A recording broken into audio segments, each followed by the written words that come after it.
আসসালামু আলাইকুম সুপ্রিয় দর্শক শ্রোতা, আমি আমার মাগুরা জেলা নিয়ে কিছু কথা বলেছিলাম। আপনারা জানেন যে মাগুরায় বিএনপির ভারপ্রাপ্ত চেয়ারম্যান জনাব তারেক রহমান সাহেব অ্যাডভোকেট নিতাই রায় চৌধুরীকে ধানের শীষ প্রতীক দিয়েছে। অ্যাডভোকেট নিতাই রায় চৌধুরীকে মাগুরা 2 আসন থেকে নমিনেশন দিয়েছে। এই বিষয় নিয়ে কথা বলেছিলাম।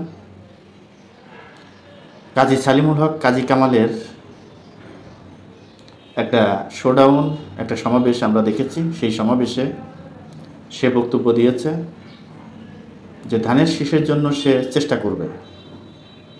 ধানের শীষ যদি সে না পায় তাহলে সে স্বতন্ত্র নির্বাচন করবে। আর সেই কথাই তাল মিলিয়ে কাজী সালিমুল হক কাজী কামালকে বাহাবা দিয়েছে।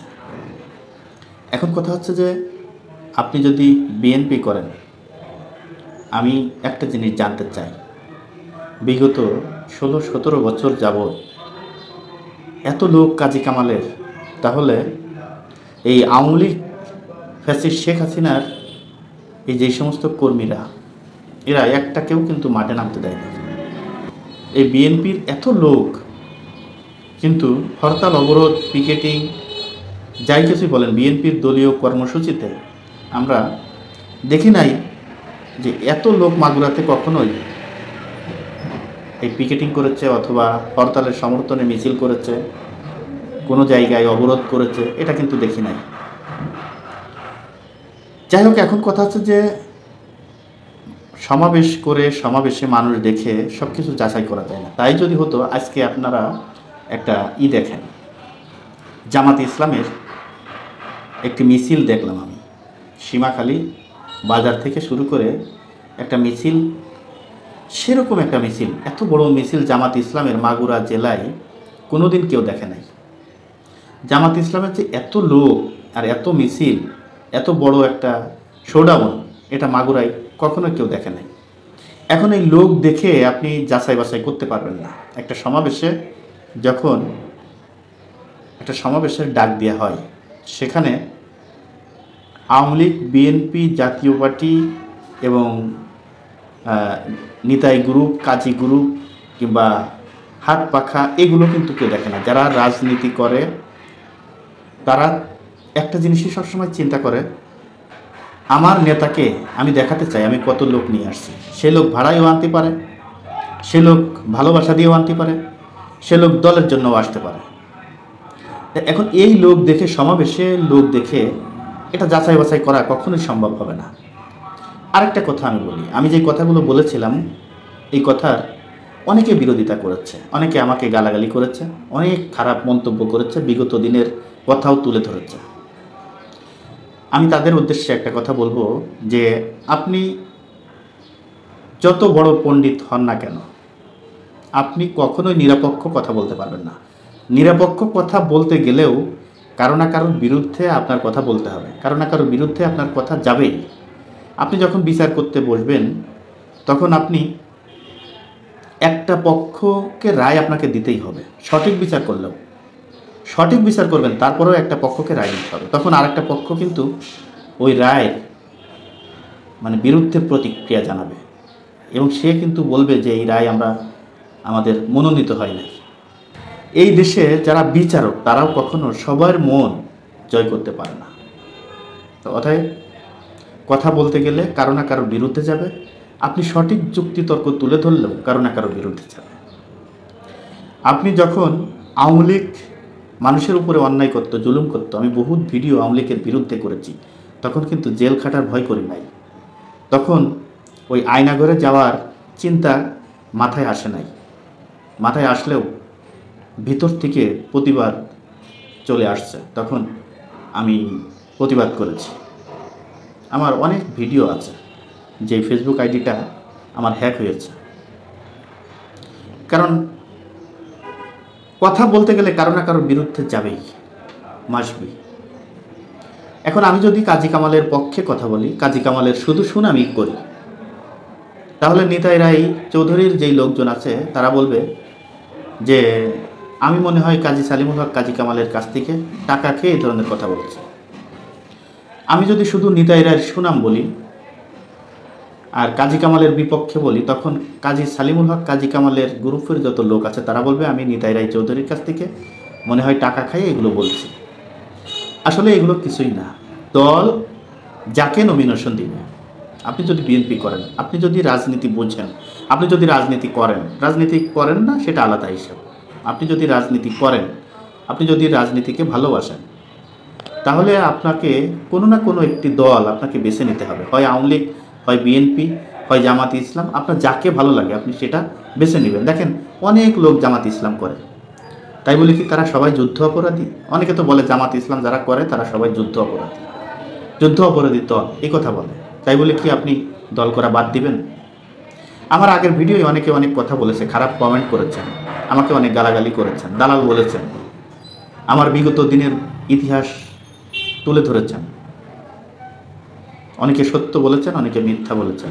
আমার বাবা কি করত সেটাও অনেকে তুলে ধরেছেন। আমি বলবো ভাই, আপনি যে কথাগুলো বলেছেন, আপনি কি আপনার বিবেক দিয়ে বলেছেন? না আপনি মানে কোনো শত্রুতার জেরে বলেছেন?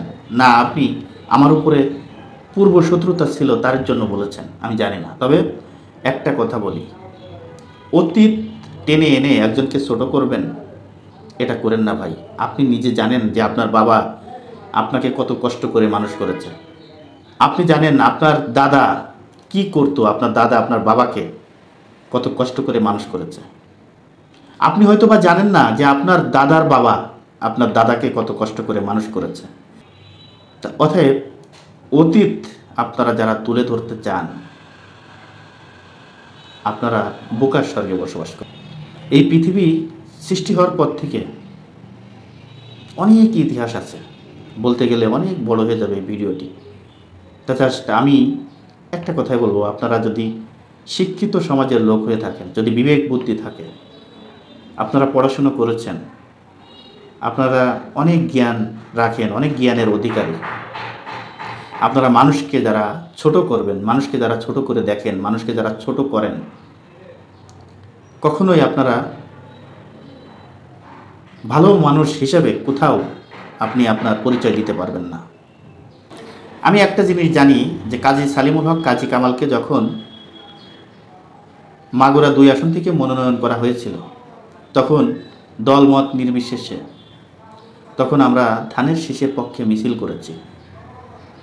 অনেক লোক আছে ধানের শীষের পক্ষে, রাস্তায় নাচ গান করেছে, মিছিল করেছে, ড্যান্স দিয়েছে, অনেক কষ্ট করেছে, হেঁটে হেঁটে কত দূর পর্যন্ত মিছিল করেছে। তারপরেও সেই সমস্ত লোক কিন্তু এখন রাজনীতির মাঠে ওই রকমভাবে অ্যাক্টিভ নাই। কারণ এরকম কষ্ট পেতে পেতে, মানুষের কাছ থেকে এরকম কষ্ট পেতে পেতে। তাই আমরা যেহেতু কাজী কামালের পক্ষে মিছিল করেছি, স্লোগান দিয়েছি, কষ্ট করেছি, এখন তো ভাই কাজী কামাল সাহেবকে ধানের শীষ প্রতীক দেয় নাই, এটা হয় কাজী কামালের ব্যর্থতা, তা না হলে বিএনপির ঊর্ধ্বতম কর্মকর্তা বুঝতে পারে নাই যে কার জনসমর্থন বেশি, দুটার একটা হবে। তো এখন কথা হচ্ছে যে যেহেতু বিএনপির ঊর্ধ্বতম কর্মকর্তা এই তিনবারই নিতাই রায় চৌধুরীকে মনোনয়ন করেছে মাগুরা থেকে, সেহেতু আপনি মাগুরা বিএনপির রাজনীতি করে আপনি কিভাবে এই তারেক রহমান সিদ্ধান্তের বাইরে যান? আপনি কিভাবে যাবেন বলেন? তারেক রহমানের সিদ্ধান্তের বাইরে আপনি কি জন্য যাবেন, কি কারণে যাবেন? আপনি কিসের রাজনীতি করেন বলেন? সে তো নিতাই রায় চৌধুরীকে ধানের শীষ প্রতীক দিয়েছে, তাহলে আপনি তার বাইরে কেন যাবেন? কি কারণে যাবেন? আমি কেন যাব? আমি কাজী সালিমুল হক কাজী কামালের পিছনে কেন ঘুরব? আমাকে এই যুক্তিটা তুলে ধরেন, কেন ঘুরবো আমি কাজী কামালের? কাজী কামালের অনেক জনসমর্থন আমরা মেনে নিলাম, কাজী কামালের আকাশচুম্বী জনসমর্থন, কিন্তু দল তো তাকে মানছে না, দল তো তাকে নমিনেশন দিচ্ছে না। তাহলে আপনি কেন ধানের শীষ প্রতীক থেকে আমি অন্য লোকের পাশ ঘুরবো? আমি কি তাহলে কোনো রাজনীতি, কোনো দলের কোনো নেতা কর্মী হতে পারবো? কোনো কর্মী আমি যদি রাজনৈতিক কর্মী হই তাহলে ধানের শীষের বাইরে আমি যেতে পারি না। কমেন্ট বক্সে যে গালাগালি করেন, এসে কমেন্ট বক্সে যে খারাপ মন্তব্য করেন, এগুলো করেন না ভাই। আপনাকে রাজনীতি করতে হলে কারো না কারোর পক্ষে আপনাকে কথা বলতে হবে, কারো না কারোর পক্ষে আপনাকে থাকতে হবে। তাই আপনারা চেষ্টা চালাচ্ছেন ধানের শীষ প্রতীক আনার জন্য, যদি চেষ্টা চালিয়ে যদি কাজী সালিমুল হক কাজী কামাল যদি এই ধানের শীষ প্রতীক নিতাই রায়ের কাছ থেকে যদি আপনার কাজী কামাল আনতে পারে, নিতাই রায়ের ধানের শীষ প্রতীক বাতিল করে যদি নিজের পক্ষে ধানের শীষ প্রতীক আনতে পারে, তাহলে আমরাও তো কাজী কামালের পক্ষে নির্বাচন করব।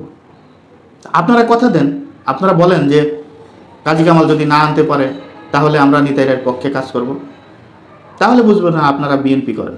তা না হলে আপনারা বলবেন যে আমরা বিএনপি করি না, আমরা সাধারণ মানুষ, আমরা সাধারণভাবে আমরা রাজনীতি করি, আমরা সাধারণ মানুষ, আমরা কাজী কামালের লোক, আর কারোর লোক না, বিএনপি বুঝি না, এই বুঝি না, সেই বুঝি না, আমরা কাজী কামালের লোক, কাজী কামালকে আমরা ভালোবাসি, কাজী কামালকেই আমরা ভোট দেবো, সেটা আলাদা হিসেব। কিন্তু বলবেন যে বিএনপি করি আবার ধানের শীষ মানবেন না, এই কথা কোনো রাজনীতিবিদ মেনে নেবে না, কোনো রাজনৈতিক দলের নেতাকর্মী মেনে নেবে না। সর্বশেষ একটা কথাই বলবো, সেটি হলো যদি আপনারা বিএনপি করেন তাহলে এই মুহূর্তে বিএনপির যাদের সাথে চ্যালেঞ্জ, বর্তমান বিএনপির বিরোধী দল হিসেবে বর্তমান যাদেরকে আমরা দেখতেছি, জামাত ইসলামের কিন্তু বাংলাদেশে বর্তমান ভালো জনসমর্থন। যদি আপনারা চান যে বিএনপিকে জয়যুক্ত করবেন তাহলে আপনারা ধানের শীষের বাইরে যেতে পারবেন না। আর যদি মনে করেন যে ধানের শীষের আমাদের দরকার নেই, ধানের শীষ বাদে যে দল আসে আসুক, তাহলে আপনারা স্বতন্ত্র করবেন কিংবা জামাতের পিছনে ঘুরবেন, যা খুশি তাই করেন। আপনারা যদি ধানের শীষকে ভোট না দেন তাহলে কিন্তু জামাত ইসলাম সেখানে এমপি পদপ্রার্থী হিসেবে জয়ী হবে। তো অতএব ধানের শীষের বিরোধিতা অন্তত করেন না, ধানের শীষের বিরোধিতা অন্তত করেন না।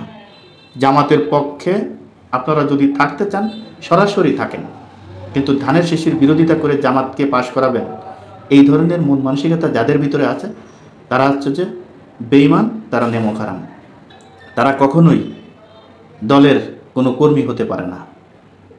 তাই দর্শক, আজ এই পর্যন্তই। যদি ভিডিওটি ভালো লেগে থাকে আপনাদের কাছে অনুরোধ থাকবে যে ভিডিওটি বেশি বেশি করে শেয়ার করবেন, লাইক করবেন এবং আপনাদের মতামত আপনারা কমেন্ট বক্সে জানিয়ে যাবেন।